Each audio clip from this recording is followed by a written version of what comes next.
Welcome to my YouTube channel Tiya blog. আজকে আমি AC টাকিতে, এই যে টাকি স্টেশন, এটা হলো টাকি স্টেশন। ট্রেনে করে এলাম আমি আর আমার এই বন্ধু। এখানে আমাদের একটা পার্টির পিকনিক আছে, পিকনিকে অ্যাটেন্ড করতে আমরা এলাম। তো যাচ্ছি টাকি পার্কে, কোন পার্কে তাও জানি না, গিয়ে দেখি কেমন জায়গাটা তোমাদের দেখাবো ব্লগে। সবাইকে টাটা। এই যে পিকনিক হচ্ছে এখানে, দেখো চলছে। আর এখানে এটা হচ্ছে মানে টাকি নদী, যেটা তোমরা একটা মাঝখানে একটা চরের মতো দেখতে পাচ্ছ। এই যে এই চরের ঠিক এই যে চরটা দেখতে পাচ্ছ কিনা তোমরা খেয়াল করো ভালো মতো। এই চরের ওপারটা হলো মানে বাংলাদেশ, এই যে চরটা মাঝখানে থেকে একটা বর্ডারের মতো আছে, এই পারটা ইন্ডিয়া। এখানে বিএসএফ, একটু এখানে গেলে বিএসএফ ক্যাম্প আছে। দেখো ওই ওপারে তুমি এই ওটা রাস্তায়, কিন্তু ওখান দিয়ে বাংলাদেশের গাড়িগুলো যাচ্ছে। ওই দেখো ওইখানে একটা বাংলাদেশের ইয়ে আছে, ক্যাম্প আছে। এই যে আচ্ছা, মানে এই নদীটা চর, ওই যে মাঝখানে চরের ওপরে বাংলাদেশ, এরপরে ইন্ডিয়া। পুরো নদীটাতে একটা হালকা চরের মতো আছে। এখানে অনেক পিকনিক স্পট, এটা শ্মশান ঘাট, টাকি শ্মশান ঘাট। এই উপরে ভাড়া নেওয়া যায়, নিচে ভাড়া নেওয়া যায়। যেখানে অনেক মহিলা নিয়ে আসে। দেখো খুব সুন্দর জায়গাটা, তো তোমাদের দেখাচ্ছি আর কি মজা করি সারাদিন। জায়গাটা খুব সুন্দর। আমি ফার্স্ট টাইমই এসেছি টাকি, আসার অনেক প্ল্যান ছিল, হঠাৎ করে প্ল্যান হয়েছে, পার্টির তরফ থেকে ডাকা হয়েছে পিকনিকতে, চলে এলাম।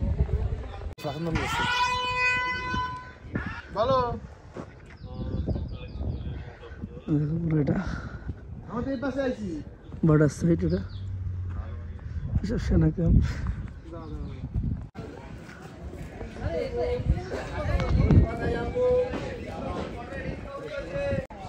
খুব সুন্দর জায়গা, টাকিতেই একদম টাকি নদীর উপরে।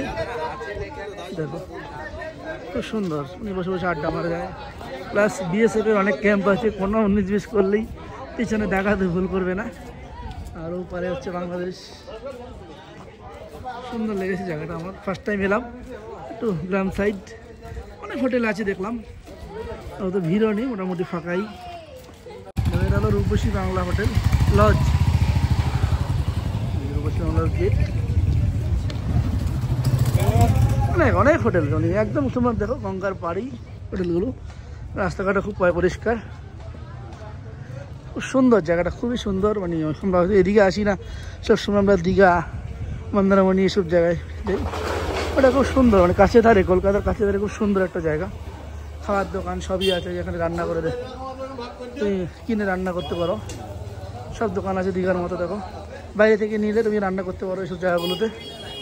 দেখো অনেক হোটেল আছে, সব পাওয়া যায়। দেখো মাছ ভাত তুমি নিজে রান্না করতে পারো, এখানেও পেয়ে যাবে তুমি। হলো অফিস, মানে তুমি বোটে করে কোথাও যেতে পারো, মানে রিজার্ভ বোট পাওয়া যায়। তোমার 1000 টাকা বললো, একটা 1800 টাকা বললো, মানে বড় ছোটো ডিফারেন্স আছে, কোনটা আমি ঠিক জানি না। এই বোটিং করে করতে হবে, তোমাকে ইন্ডিয়ান এই সাইডটা ঘোরাবে ওরা। 1000 টাকা, দেখো 1000 টাকার 1800 টাকা বললো। এই বোটগুলো করে তোমাকে ঘুরাবে। ওই দেখো বাংলাদেশ দেখা যাচ্ছে।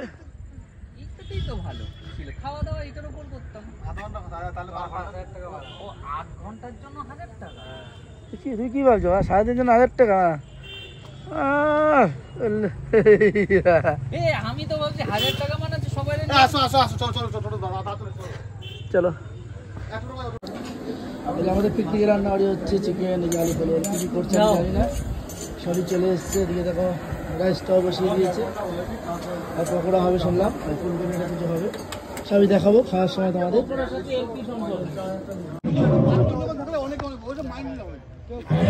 এই বোটগুলো করে ঘুরতে নিয়ে যায়, এটা 1800 টাকা রিজার্ভ। মানে বললো 30 মিনিট, ওখানে একটা বিচ আছে, মানে কিছু একটা আছে, ঝাউবন নাকি, সেখানে নিয়ে যাবে।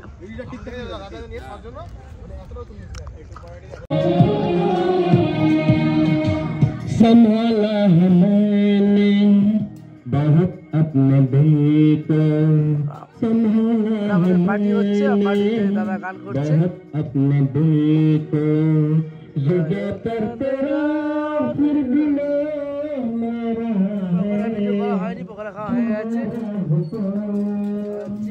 छुपाया न जाए,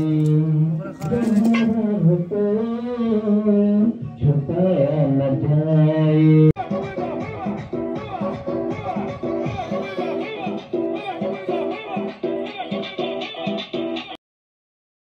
তো আমাদের রান্না হয়ে গেছে, খাওয়া দাওয়া শুরু হয়ে গেছে। ডাল ছিল, ফুলকপি ভাজা ছিল, আলু ভাজা ছিল, আর চিকেন ছিল, আর মিষ্টি চাটনি, পাঁপড়।